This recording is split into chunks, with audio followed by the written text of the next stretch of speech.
ముందు వీడియోలో concept of ICT గురించి మనం చర్చించడం జరిగింది. అక్కడ ఐసిటీ అంటే ఏంటి? దాన్ని ఎలా నిర్వచిస్తారు? దాని యొక్క ఉపయోగాలేంటివి? అన్నటువంటి విషయాల్ని మనం చూసాం.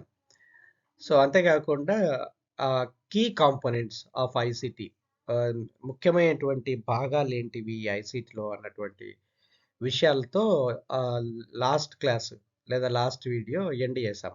దాని కంటిన్యూషన్‌గా ఇప్పుడు కాంపోనెంట్స్ ఆఫ్ ఐసిటీ.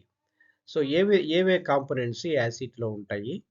ఏ విధంగా అవి తమ యొక్క బాధ్యతలను, విధులను నిర్వర్తిస్తాయి అన్నటువంటి విషయాల్ని ఇప్పుడు మనం చూద్దాం.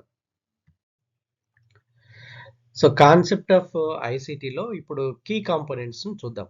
కీ కాంపోనెంట్స్‌లో మొదటిగా ఇన్ఫర్మేషన్ టెక్నాలజీ. ఈ ఇన్ఫర్మేషన్ టెక్నాలజీ అంటే ఏంటి? ఈ ఈ information technology in uses the computers ranging from personal computers to the servers and the personal computers to the supercomputers to process and store the information.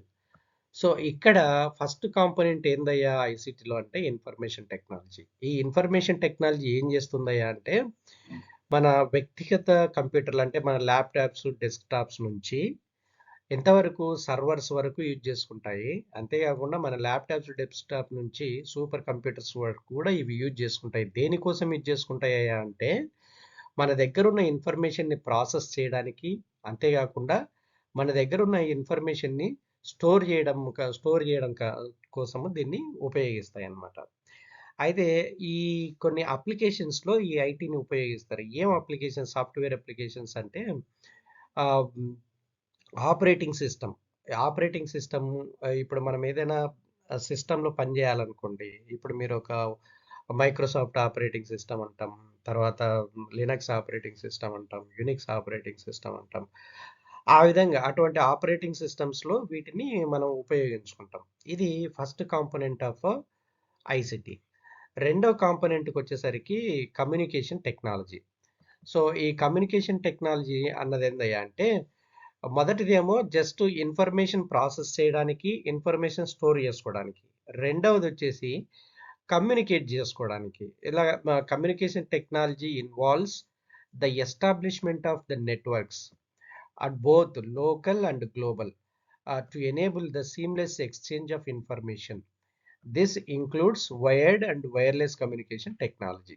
అంటే ఇదేందయ్యా అంటే ఈ communication technology అనేది మన దగ్గరున్న సమాచారాన్ని, మన దగ్గరున్న ఇన్ఫర్మేషన్‌ని ఎక్స్‌చేంజ్ చేసుకోవడానికి ఉపయోగించేటువంటి ఒక నెట్వర్క్ అన్నమాట ఇది.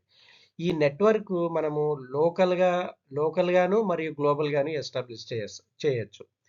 సో, 2 విధాలుగా లోకల్‌గా, గ్లోబల్‌గా ఎస్టాబ్లిష్ చేసే ప్రాసెస్‌లో ఇది వైర్‌లెస్‌గా అయినా చేయొచ్చు. వైర్స్ లేకుండా అయినా చేయొచ్చు. ఇప్పుడు మనం మొబైల్ తీసుకుందాం. మొబైల్‌కి వైర్ లేదు గదా! కాబట్టి దాన్ని వైర్‌లెస్ కమ్యూనికేషన్ అంటాం. అదే ఇంట్లో ఉండే ల్యాండ్‌లైన్ తీసుకుందాం. ల్యాండ్‌లైన్‌కి కేబుల్ ఉంటది. సో, అది వైడ్ కమ్యూనికేషన్ అంటామనమాట. సో, ఈ కమ్యూనికేషన్ ఏం చేస్తదంటే కమ్యూనికేషన్ టెక్నాలజీ ఏం చేస్తదంటే it establish the communication between the between the devices through the networks. So, ఆ నెట్వర్క్స్ ద్వారా ఈ కమ్యూనికేషన్ టెక్నాలజీ అన్నది కమ్యూనికేషన్ నెట్వర్క్స్ ద్వారా కమ్యూనికేషన్‌ని ఎస్టాబ్లిష్ చేస్తుంది. ఇది second component of the ICT. తర్వాత నెక్స్ట్ కాంపోనెంట్ ఏంటయ్యా అంటే integration of IT and CT. అంటే ఐటీని, సిటీని ఏకీకరణం చేయడం. ఎందుకు ఆ అవసరం అంటే ఇప్పుడు ఈ ఐటీ అంటే ఏమనుకున్నాం? Information technology. ఏం చేస్తది ఇది? కంప్యూటర్స్ యూజ్ చేసుకొని మన దగ్గర ఉన్నటువంటి సమాచారాన్ని, మన దగ్గర ఉన్న ఇన్ఫర్మేషన్‌ని ప్రాసెస్ చేస్తది. మరియు స్టోర్ చేస్తది కదా! ఆ కమ్యూనికేషన్ టెక్నాలజీ ఏం చేసింది? ఇది ఒక కమ్యూనికేషన్ నెట్వర్క్‌ని ఎస్టాబ్లిష్ చేస్తది డివైసెస్ మధ్య. సో, ఇప్పుడు రెండిటిని కలిపామనుకోండి. ఐటీని, సిటీని ఇన్ఫర్మేషన్ టెక్నాలజీని, కమ్యూనికేషన్ టెక్నాలజీని కలిపామనుకోండి. అప్పుడు ఏమైపోతుంది? మన దగ్గరున్న ఇన్ఫర్మేషన్ మన దగ్గరే ఉండకుండా, సో, అవతల వ్యక్తికి లేదా అవతల డివైస్‌కి చేరడానికి అవకాశం ఉంటది. దేని ద్వారా? కమ్యూనికేషన్ టెక్నాలజీ ద్వారా.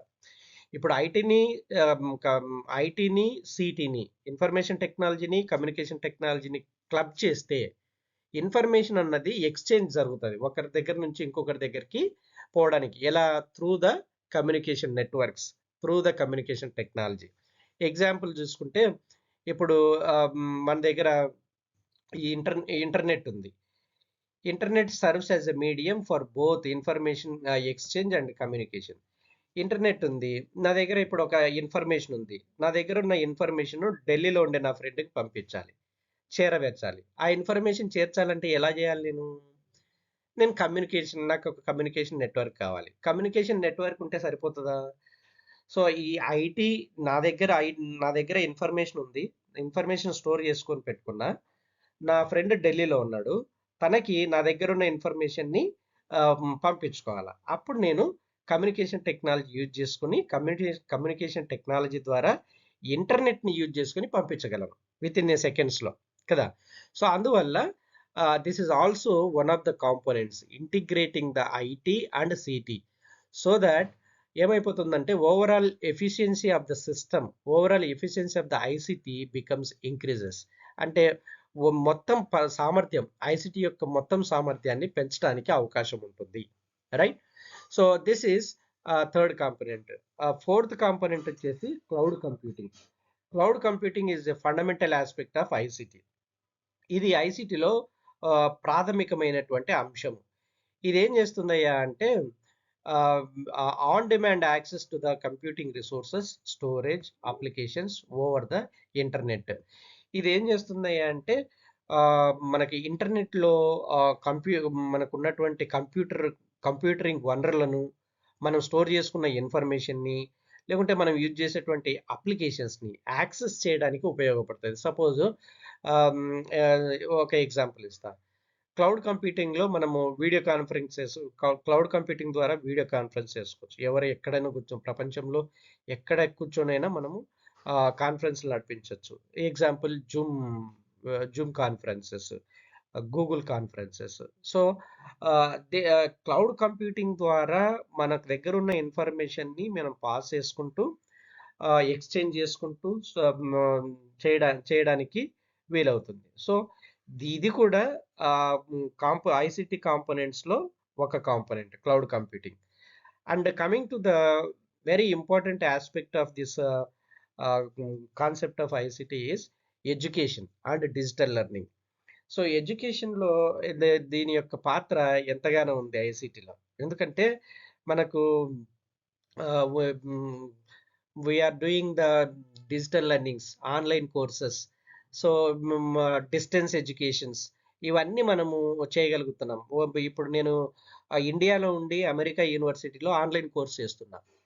సో ఎలా పాసిబుల్ అవుతుందయ్యా అంటే ఐసిటీ వల్ల. So ICT has transformed education through the digital learning platforms, online courses and educational technologies. So it facilitate access to the educational resources and promotes interactive and collaborative learning experiences. So ఇది important. ఏమవుతుందయ్యా అంటే మనము ఈ ఆన్లైన్లో నేర్చుకోవడానికి, ఆన్లైన్లో ఉన్నటువంటి కోర్సులను మనం చేయడానికి ఎంత ప్రెస్టీజియస్ యూనివర్సిటీస్ నుంచి అయినా మనము కోర్సులు చేయడానికి ఆస్కారం ఉంది. సో ఈ డిజిటల్ లెర్నింగ్ తర్వాత ఈ డిజిటల్ లెర్నింగ్లో ఈ ఎడ్యుకేషన్ ఇన్స్టిట్యూట్స్లో ఆర్ ఎడ్యుకేషనల్ ఇన్స్టిట్యూషనల్ బాడీస్లో ఈ impact of ICT is very very very very significant and it plays a vital role. So ఇది మనము చదువుకోవడానికి ఈజీగా, చదువుకునేటువంటి ప్రాసెస్ని సులభతరం చేయడానికి ఎంతగానో ఉపయోగపడతా ఉంది. So these are the various components of ICT. So ఈ కాంపోనెంట్స్ అన్ని కలిగి ఈ ప్రస్తుతం మారుతున్నటువంటి సమాజంలో ఈ ఐసిటీ అన్నది ఎంతగానో ప్రభావితం చేస్తుంది అనడంలో ఎటువంటి సందేహం లేదు. సో ఫ్రెండ్స్, ఇప్పుడు క్యారెక్టరిస్టిక్స్ ఆఫ్ ఐసిటీని గమనిద్దాం. సో అది ఈ వీడియో తర్వాత నెక్స్ట్ వీడియోలో క్యారెక్టరిస్టిక్స్ ఆఫ్ ఐసిటీ అన్నది నేను చెప్తాను. సో నెక్స్ట్ వీడియో చూడండి, అక్కడ క్యారెక్టరిస్టిక్స్ తెలుసుకోవచ్చు. ఎప్పుడైతే మీరు ఇవన్నీ ఫాలో అవుతా వస్తారో it is easy for you to understand the concepts of ICT, and it becomes easy to attempt the questions in the question paper. Keep watching.